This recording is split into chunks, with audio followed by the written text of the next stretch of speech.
The Harry Potter books are extremely effective mysteries. They're fantasy books too, but underneath the fantastical setting is a story about deduction, interrogations, and clue gathering. And they are effective mysteries because they are fair. Rowling doesn't cheat. All of the clues are there for the reader to put together if they pay close enough attention. And I've seen a lot of recent mystery stories stray away from that approach. You see, mysteries are all about asking questions and then giving answers. And you run into trouble if you focus too much on one or the other. J.J. Abrams is famous for the term the mystery box, a style of storytelling that emphasizes the ethos of mystery, of making viewers ask questions while delaying payoffs almost indefinitely. In The Force Awakens, for instance, he makes us wonder who Rey's parents are, even though at the time no one making the movie knew the answer. That's probably the biggest reason some fans felt cheated by The Last Jedi. It wasn't a fair game. On the other side of the spectrum, you have scenes like this. Yes, where should we start? How about them? He's treating her to a meal, but his own portion is small. That means he wants to impress her, but he's trying to economize on his own food. Well, maybe he's just not hungry. No, small plate, starter. He's practically licked it clean. She's nearly finished her pavlova. If she treated him, he'd have had as much as he wanted. He's hungry, all right, not well off. You can tell that by the state of his cuffs and shoes. Now, Sherlock is a show I enjoyed, but rarely as a mystery. There are so many scenes in the series that tell us how intelligent Sherlock is, but we don't get the chance to deduce anything for ourselves. It's just, here's the answers. See, I'm smart. Harry Potter is much more like the classic Sherlock Holmes stories. It balances it perfectly, telling mysteries that are solvable without being obvious. But that's just the approach. What we really want to find out is, how does Rowling do this? How do you hide clues in a book when your readers are going to see every single word you write?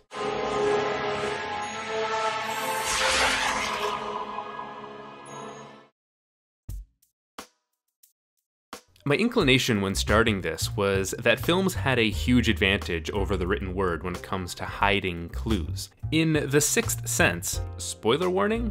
The fact that Bruce Willis's character is dead is foreshadowed in a number of ways, and often by the absence of something happening, like the fact that no one speaks to him or acknowledges him. These clues all work well visually, but would be harder to hide in prose. But what I found is that the opposite is also sometimes true. Nothing exists in fiction without the author putting it there, and with just a few vague phrases, Rowling can conceal information from the reader in places that movies can't. For instance, in Book 3, one of the mysteries is that Professor Lupin is a werewolf, and one of the clues is that when Lupin faces a boggart, a creature that turns into whatever you fear most, it turns into a silvery white orb hanging in the air. Now, here's what that looks like on film.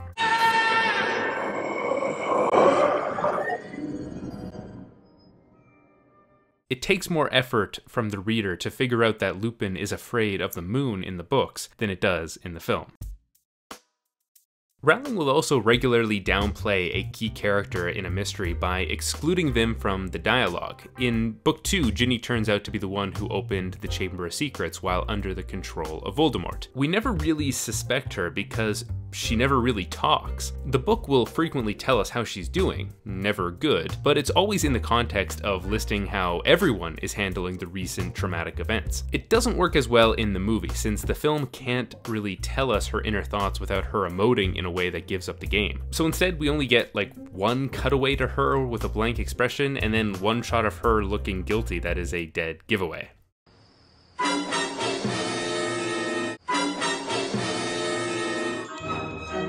Speaking of Ginny, another great way of hiding clues is by burying them in a list and then misdirecting away from them. Rowling does this constantly.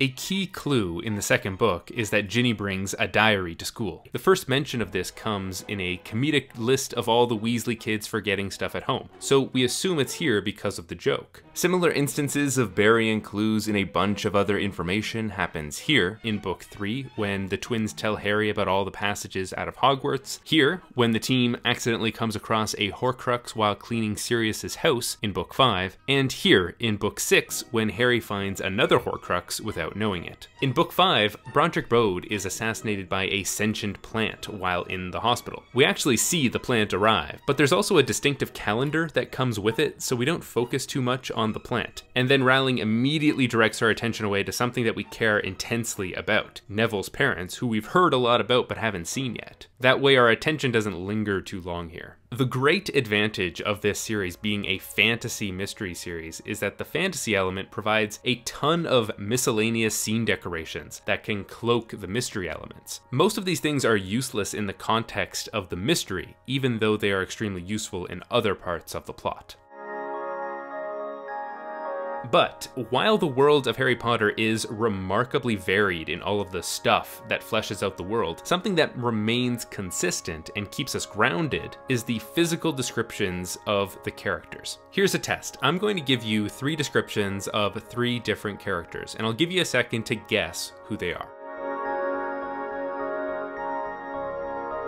Okay, so the answers are Snape, Draco, and Trelawney. If you got any of those right, that's amazing. I mean, think about this. It's probably been years since you've read the books, and with just a few words of description, a fictional character out of a universe of literally thousands pops right into your head. And it's all because of repetition, plain and simple. Rowling never misses a chance to mention a character's signature physical description. So if a character with bushy brown hair runs out of the room, we know it's Hermione. If someone is wearing half-moon spectacles, it's always Dumbledore. A woman with a toad-like face is always Umbridge. The reason this is useful when crafting a mystery story is that Rowling can conceal a character whenever she wants, while still making it a fair game for the reader to figure out who they are. In Book 5, Harry accidentally smashes a crystal ball with a prophecy inside. A ghostly form of a woman with eyes magnified by her glasses emerges. Harry thinks he recognizes her, but it's not confirmed until his talk with Dumbledore 30 pages later. But an attentive reader will already know it's Trelawney, and enjoy being proved right later on.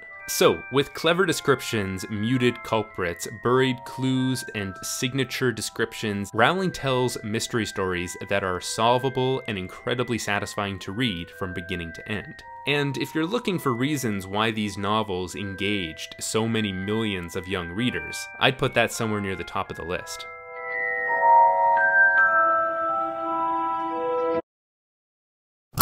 Hey guys, so if you're trying to write more or read more or build some other healthy routine into your life, then I highly recommend reading The Power of Habit. And you can get a free audiobook copy of that book when you use my link to sign up for Audible, the sponsor of this episode. That book will give you the most effective way to hack your brain into actually doing the stuff you want to do more of and less of the stuff you want to do less of. So if you've got some New Year's resolutions that you're behind on keeping, the strategies and science in this book will help you get back on track.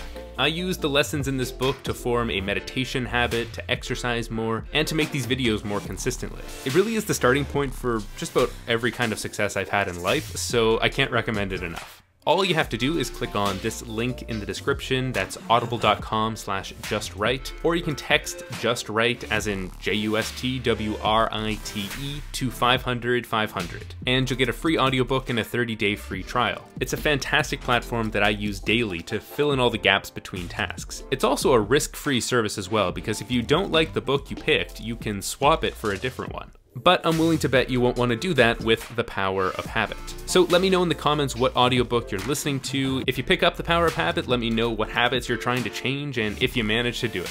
Also, this video was made possible by my fantastic supporters on Patreon. We recently passed our first crowdfunding milestone by raising $250 per video, which is why I got to make this video about Harry Potter. It also meant that I got to read Harry Potter all over again, which was a delight, so thank you all so much for that. If we pass the $500 milestone, I'll be making a video about The Witcher 3 Wild Hunt, so if you want to see that happen or just want to help support these in-depth videos on writing techniques in general, you can do so for as little as $1 a video at patreon.com/justrite. And really, every little bit counts. Thanks again everyone, keep writing, and I'll see you soon.